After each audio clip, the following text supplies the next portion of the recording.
Well, what comes in your mind when you think about money? Food. Happiness. What? खुशी. भैया. हर चीज को पानी भी Wow. It takes whole life actually. Yeah, that's amazing. You are Well, running after money and not getting it. well, most of you must be thinking, oh, if I have the money, then I would go to market to buy that latest iPhone. I would buy that expensive clothes. Go to market and plan a vacation, and even plan an expensive dinner date in a 5-star hotel with my loved one. And you will justify this by giving a silly justification. भाई पैसा तो हाथ का मैल होता है. अरे आती जाती चीज है भाई, टेंशन नहीं लेने का ज़्यादा. And if you are the one who falls in this category, and just relax guys, just listen to me. Greetings and salutations to everyone. My name is Vineet Jain, and today I am going to deliver a speech on the topic financial discipline among people in India. In India, people are interested in almost every matter, whether it is politics, cricket, whether it is marriage, and they are even more interested in knowing what is happening in their neighbor's house. But most of the time they forget about what is happening with their money. And sadly I have to say that whether they know anything or not, but people are struggling with managing their money, people are struggling with managing their finances because of bad financial discipline in their life.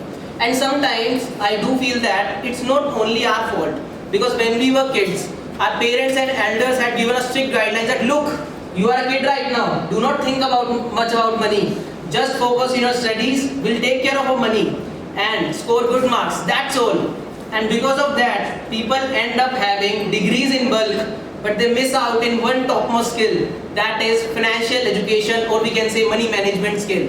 For most of us, financial education is even more difficult than learning history subjects, except Banias.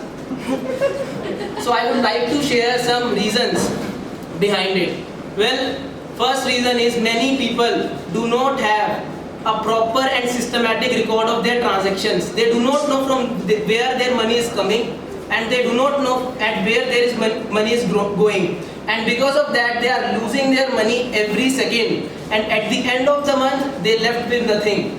And the second reason is overspending is a very major issue nowadays because of the Gen Z lifestyle which everyone wants to adopt. People end up spending more than what they are actually earning, and as a result, demand of credit cards surges massively. It jumps massively, and I've seen a lot of people who do not have money in their wallet, who do not have money in their bank account, but they always have an urge to shop something, and as a result, they end up spending and paying heavy interest charges and installments every month, which ultimately creates a lot of financial burden and stress on their mind.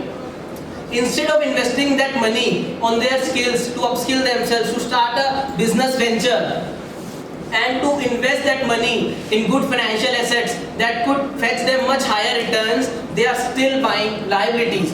But let me tell you, it would have zero monetary value in future. You are buying liabilities, it will have zero value in your future. Now, you all must be worried, and a question is popping up in your mind that what should we do now? Well, do not worry, I am here to help you. I would like to share some hacks which is very effective, and you will able to manage your money in a more better way, and you will become a money master. The number one hack is definitely you must have a proper systematic record of your income and expenses. You should know that from where your income is coming and at where your expenses are going, because that will help you to know your finances in a much precise manner. You will able to create a budget, and you will plan in a much better way. And the second thing is, remember the rule of 50-30-20 rule of finance, which states that do not exceed more than 50% of your income towards needs, and do not exceed 30% of your income towards wants, which includes travel, luxury, entertainment, and 20% of your income should be allocated towards savings and investments. By following all these, you will able to manage your money more wisely.